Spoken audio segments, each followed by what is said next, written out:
Hello and welcome to the Convos Cultural Update. Great to have you with us. Today we have the great pleasure to interview Desiree Sanchez, the artistic director of the New York City-based theater company, Aquila Theatre. Aquila specializes in the classics, that amazing bundle of stories rooted in the plays of classical antiquity, the Greek and Roman mythologies, works of Shakespeare, and so many others. Recent Aquila engagements at Purdue include this immediate past season with the gripping and intense productions of The Odyssey and the adaptation of George Orwell's 1984. The past season, we also had Aquila to help celebrate the 100th anniversary of Mary Shelley's Frankenstein. Aquila has also graced our stages here at Purdue with productions of Henrik Ibsen's An Enemy of the People, Shakespeare's Julius Caesar, Aristophanes' Birds, as well as an earlier production of The Odyssey. Aquila started in 1991 in London and then moved to the US in 1994 and rapidly established itself as one of the foremost producers of classical theater in the US with their regular tours to 50 or 60 American cities each year. And since 1998, the company has been the permanent company in residence at the Center for Ancient Studies at New York University. Thrilled to have this opportunity to interview Desiree Sanchez, so enjoy. All right, Desiree, welcome. It's great to have you here on the Convos Cultural Update. What a pleasure to catch up with you. I guess you're on vacation a little bit right now, so Yes. you can fit this in. Well, thank you for having me. This is great. I've escaped my home and did a last minute rental in Cape Cod. Unfortunately, it's raining, but I'm just really happy to get out of my house. So I'll take it. That's right. Yeah. I think we all have share that sentiment. So good for you. We'll live vicariously through your Cape Cod journey here just during the length of the interview. Well, it's been a great pleasure for us to be able to talk to leaders and thinkers in the artistic field, especially those that have been connected to our Purdue audiences over the years. And we've been so thrilled to have Aquila be a part of our Purdue cultural community multiple times over the years. Really over 20 years, we've had this great connection. And so it's a pleasure for us. So rather than start with something somewhat mundane, can I start with a provocative question? Oh, sure. Go for it. Okay. So we live in a world of instantaneous connections and voluminous amounts of data. Talking heads and blogs are interpreting the worlds around us. And so how in the world can the classics, these ancient Greek and Roman tales, these Shakespearean tales, speak to us today? I mean, how does that work? Well, ultimately, this is a really big question and a really big conundrum for us at the moment, and not because we don't believe that they can't. I firmly believe that these works can speak to us today. But I have to say, I feel like these works are under attack, and unfairly so, in a politically correct world. And I feel that we, people who are, how should I say this? People who put these works out there for the general public have a responsibility to make these works speak to us today. And we've always felt that way at Aquila. We've always felt that our mission is to sort of take these works that have been interpreted in one way and sort of dust them off and try and get at the essential spirit of each of these works and why they have lasted as long as they do, and make them relevant to our lives. So as a woman of color, I can read these and feel some ownership of them because they're part of our story, whether we like it or not. They are part of our story. And ultimately, we need to hear more stories, not less. We need to hear more. So, and I definitely feel that we need to do a lot more work in expanding the canon. And that is something that I have always wanted to do and always felt is the hardest thing to do, because even though I may come across something that's more obscure, I find it difficult to sell it to venues because they fear, oh, well, it's not got the name recognition, and then we won't be able to sell it and we could lose money. And there's just this vicious cycle of how do we do it if we can't get the audience members in the seats to support it, to hear it, to listen to it. So I'm hoping that with everything that's going on in the world, people will make more of an effort to go, yeah, this, our local arts venue has booked this title and we don't, never heard of it before, but maybe it's time I go and see it and give it a chance. So I'm hoping that is the case. And I myself have been doing a lot of work and reading things that I, trying to get out there and find new work. So James Baldwin is somebody I'm enjoying. I never read before. I'm finding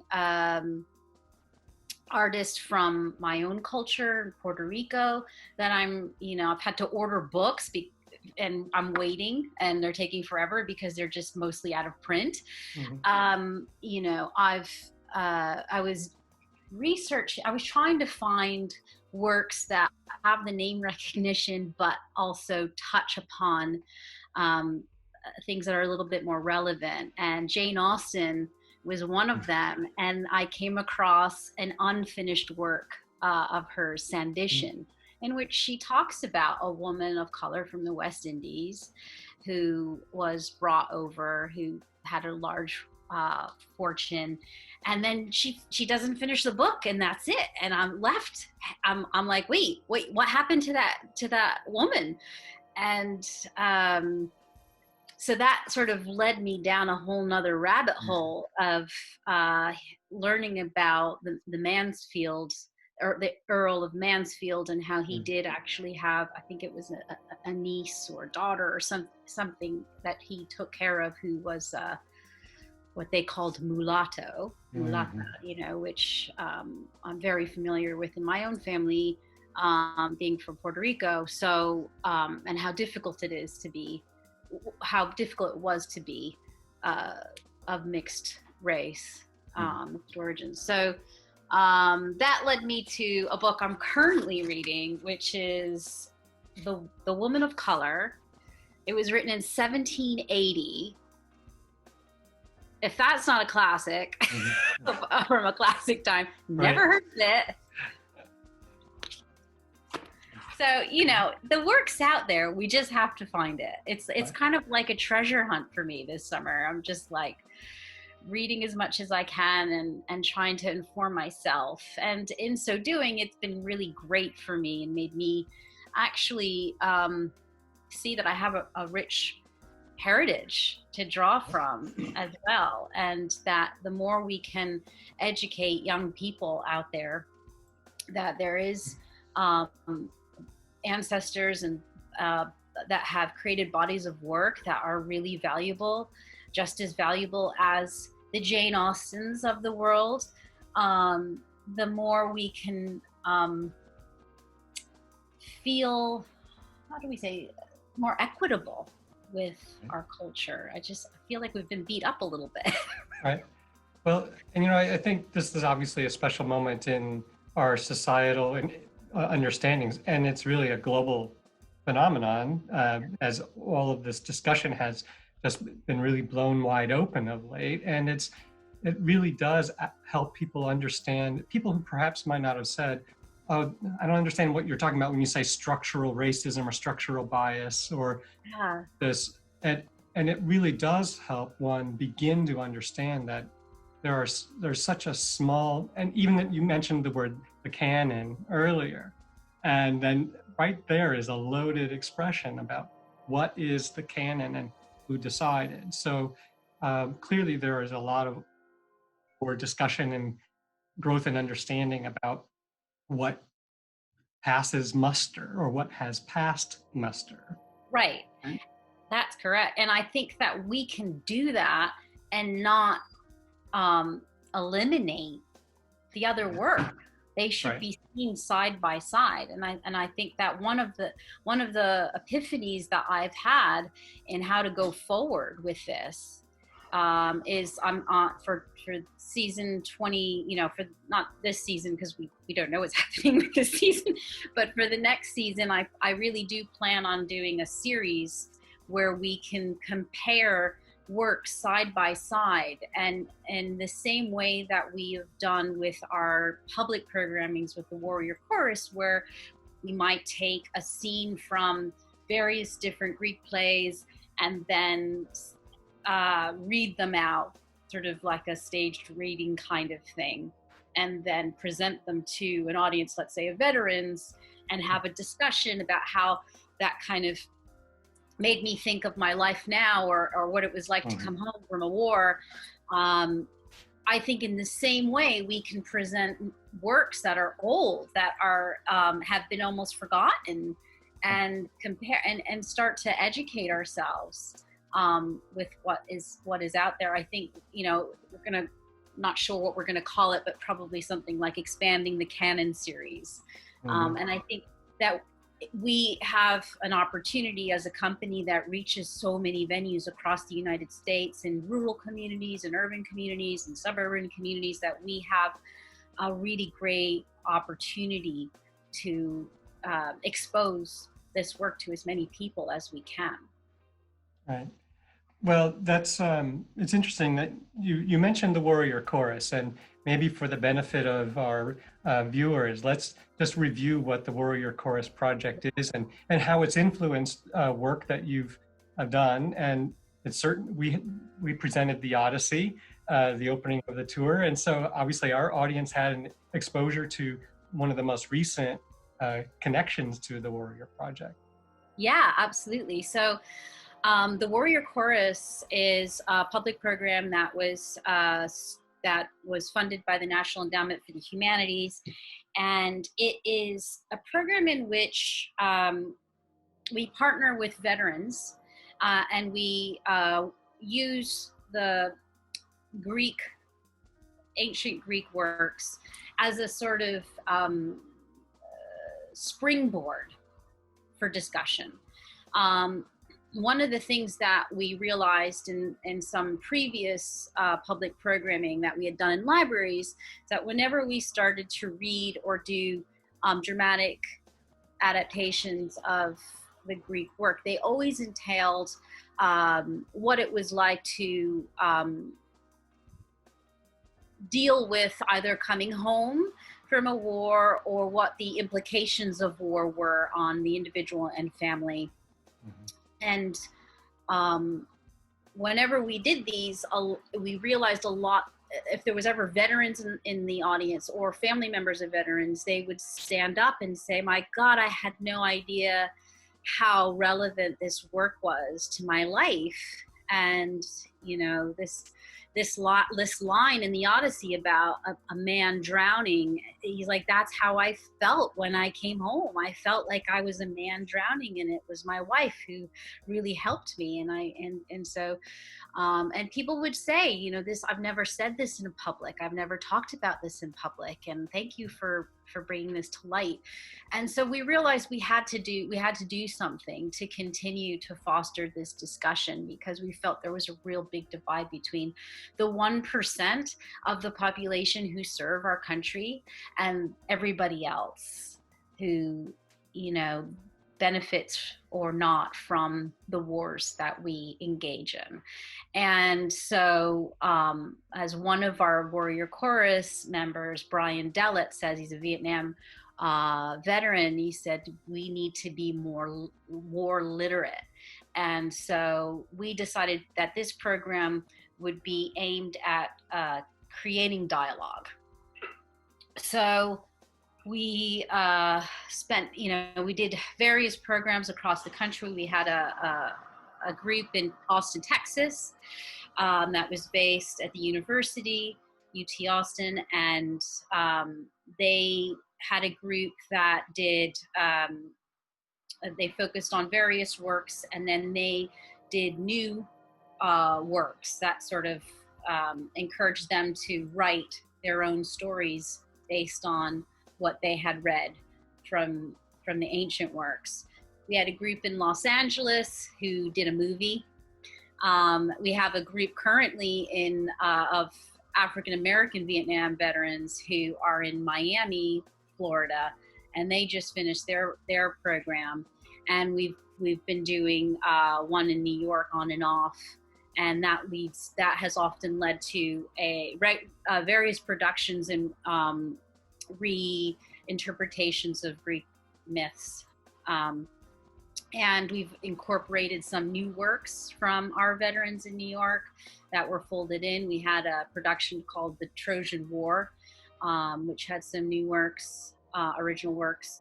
And we had The Odyssey, obviously, and occasionally we'll have veterans perform. We found a large group of veterans in New York who were attracted to New York City because they wanted to become actors. So that was a really rich collaboration because we had the actual people who would have served responding in the moment to the work.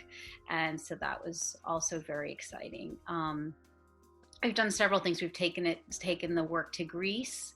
We had a few of our vets go to Athens and work with a group of refugees from Afghanistan, Iraq, Uzbekistan, and these guys were like, the first time they saw the last time they saw Americans were holding machine guns in their own countries. And I remember the first day of like both sides kind of panicking, going, wait, what are we doing? Right. How are we going to create art together? Like, there's just all this crazy tension, and we're like, oh, well, I don't know. So let's just do it. And it's amazing how perfect theater making is for this exact thing. Because the minute we got into the room, it was like, okay, well, we know what we're going to do. We're going to warm up. Right. Okay. We're going to do a physical warm up.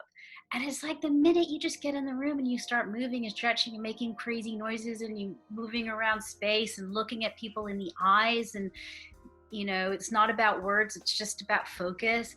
Everything just melts away and drops. And we become like this group of strangers who are no longer strangers before we've even uttered one word. And, the session was absolutely incredible, and we forged lifelong friendships, and it's exactly what we need to do all across the world, really. So that's the Warrior Chorus in a nutshell. It's such a simple thing, really. You just get together and read and talk. Right. That's right. Well, in some ways, this is really connected to the very simple idea that is theater. Yeah. And so, but you went to the rehearsal studio, so I'm going to follow your lead. You were just talking about being in that space, and let's talk process, because I think process brings so many things together. They have to coalesce. Yes. So obviously, a number of the classics that you engage with are formally works of theater. They're written as scripts, but others are not. Right. And so it takes a process that you go to. Now, obviously, our community just experienced the Michael Gene Sullivan adaptation of George Orwell's 1984. Right. That was turned into a script. Someone sat in a room theoretically by themselves and wrote it, converted it into a story. But other times that may not be the case. You may be working through process, and there's that power of the workshop process and deciding what scenes make sense. So we would love to hear how you go from page to stage when you're working on works that are prose, and how do they become theater?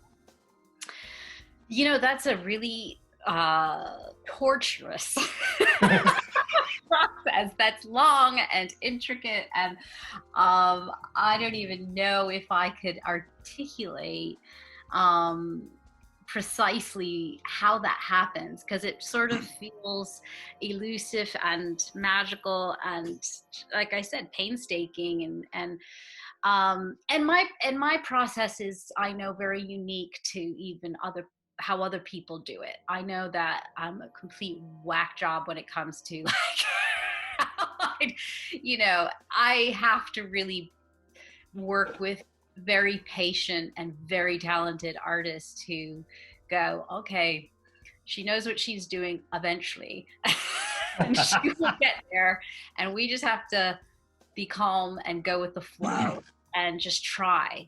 And so oftentimes I'll start, obviously, a year prior, and I will work by myself with this text. And that's the sort of more straightforward part of it, because I immediately, when I read something, I know what strongly I'm responding to, what I feel. I think every artist, has to make a decision as to why am I doing this piece right now, and that becomes the reason, and that helps focus you down to the essential parts of each text. And then there's another layer of, well, but how do I stay focused to that point, but also pick scenes that are going to be viable on stage and be able to tell that story. So that's the second part. And so then once I've sort of gotten a draft together that will work as draft one of rehearsal room, the rehearsal room draft, then I bring it into the room with my actors and I say, look, this is not set in stone. This is our first working draft, and we're going to just try it fully. And if it doesn't work, throw it out. We'll start over. And I've thrown half of it out and come back the next day with new scenes that were just workshop or Xeroxes of pages from the original, and just read the narration and just and that can be really difficult for some actors, because they're just like, but I just learned that whole thing. And so I know, sorry, but we're not going to do that. Here, learn this. But in that sense, it is painful, but that's what it takes to make a piece that's going to hang together and pull people in. So right. That's sort of my process. Yeah. Well, obviously, the current moment in time influences it. Everything that you bring to that moment influences it. The people in the room influence it. There are so many inputs and possible destinations. But when you talked about what's viable on stage, the honest truth is, there are people sitting in a dark room. There are people on a stage, maybe wearing fancy clothes. There's some scenic flats standing up. There's a couple lights, maybe a little bit of theatrical haze, some paint and glue, maybe a lot of duct tape. It's not real. And so the whole point is that the theater lives in the mind of the person who views it and who experiences it. And so, because what you're not really, wherever you might be portraying it, so we have to go on that willing suspension of disbelief journey with you. Does that create a special responsibility for you in any way? Yes. I mean, I think I'm very aware of the aesthetics of a piece, telling its own story. I'm very aware of my casting telling its own story, and all of those aspects are a huge responsibility, because you're signaling with every choice you make, every single choice. And so that is part of crafting this piece of work. You cannot just go, well, it doesn't matter, whatever you want to wear, or the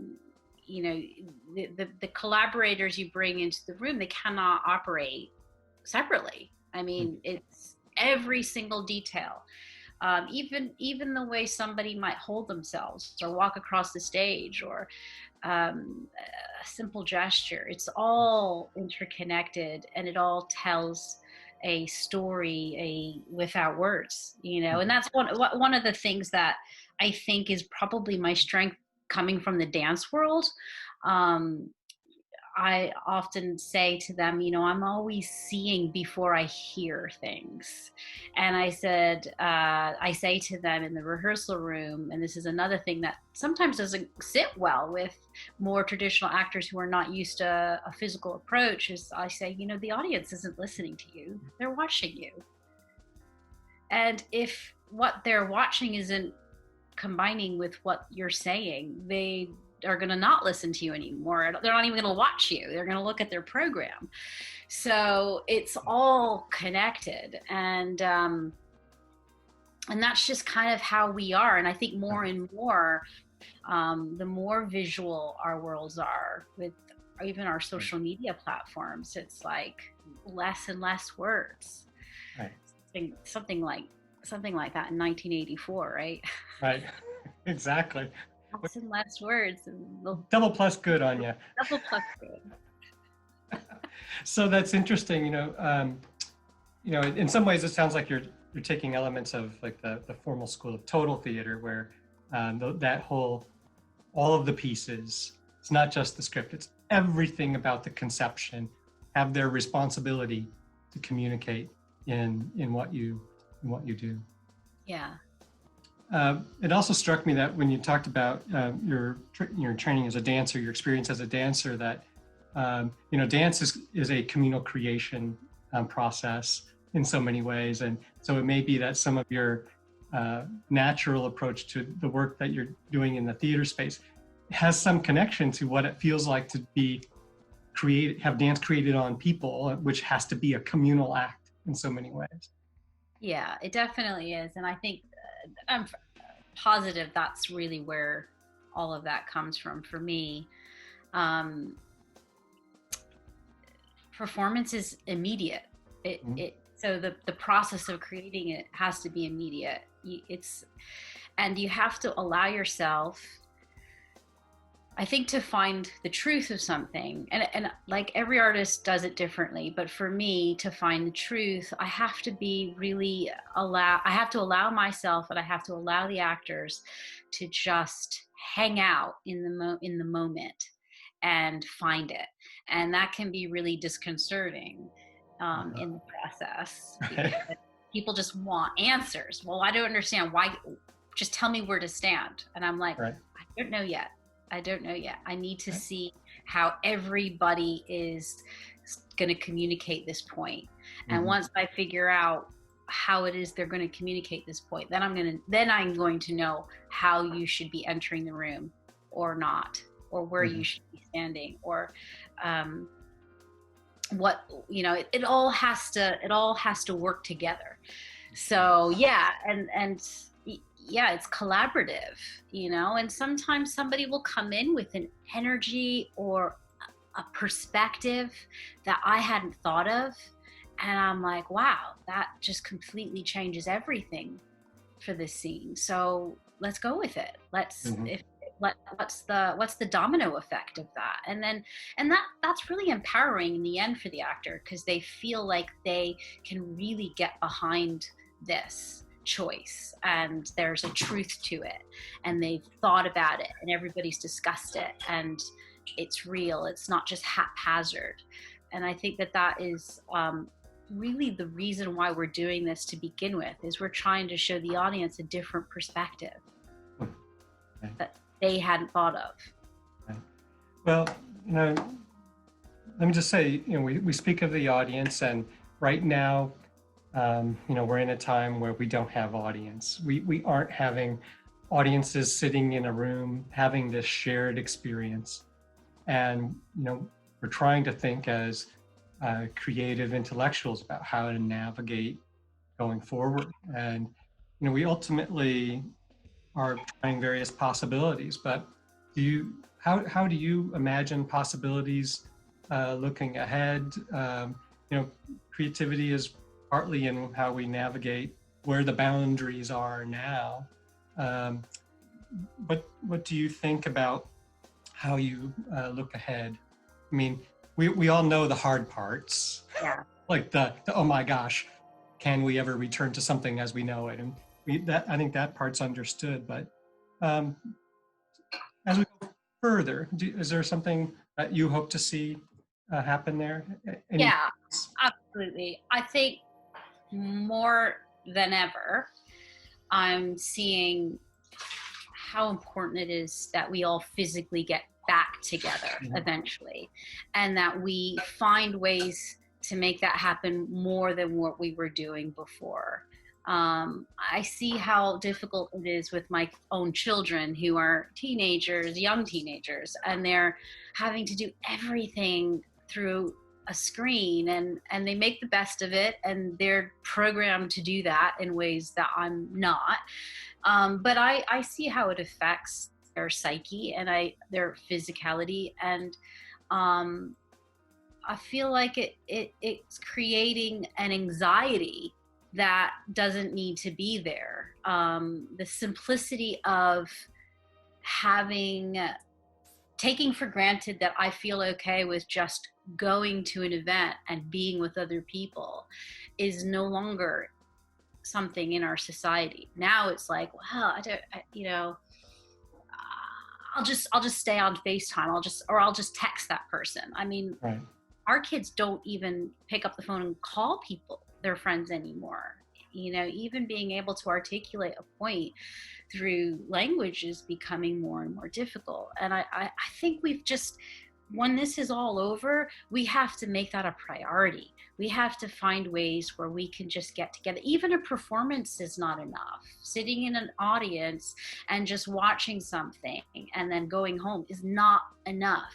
We need to have talkbacks. We need to have breakout sessions afterwards. We need to have parties afterwards where we can just kind of hang out with these people after what we've just seen, and let that kind of work through each other, and get back to what it's like to be human again, without these little boxes that we're speaking through. I mean, they have their place, right? They've made some things really possible and helped us out in a lot of ways, but they can't be a replacement for humanity and people and human interaction.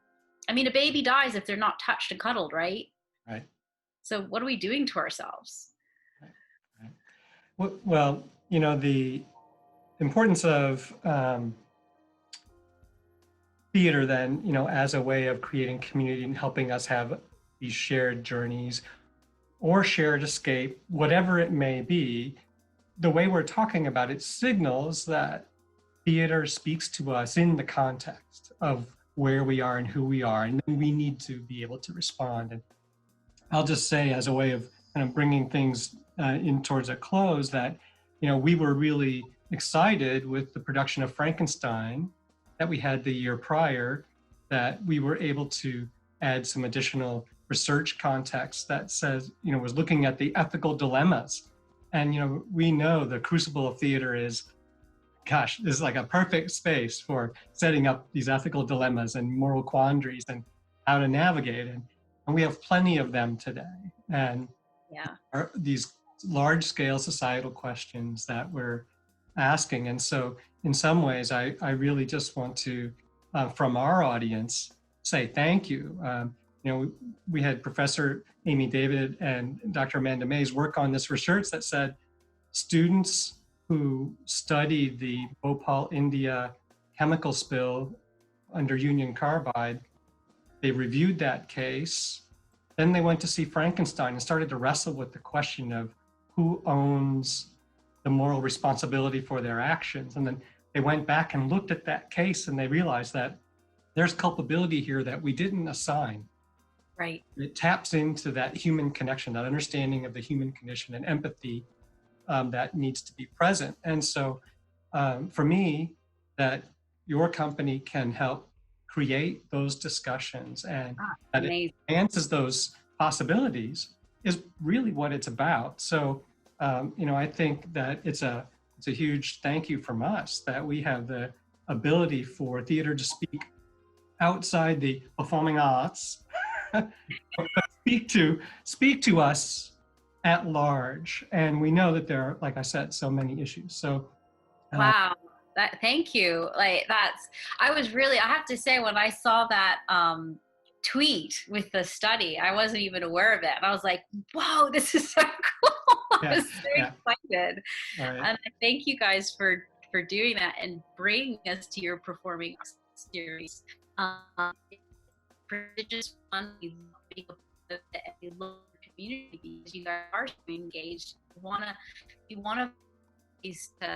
to uncover some truth, value of it, and for us, it's just to be able to be a part of it is great. So I thank you for bringing it in. Well, it's a great pleasure for us. And I just want to say a special thank you to you for taking the time from your vacation space to sit down and visit. It's a great pleasure. Real for us to have your company be a part of our community, and we look forward to discussions about the future, however we creatively navigate our way to that future. So thanks so much. Great. Thank you. Okay, bye-bye. All right, take care. Bye. All right, thanks again. Desiree, thank you again for this chance to visit with you today. And thanks to all of you for tuning into these great conversations with culture makers and influencers in our greater cultural ecology. Thrilled to have this opportunity to do it.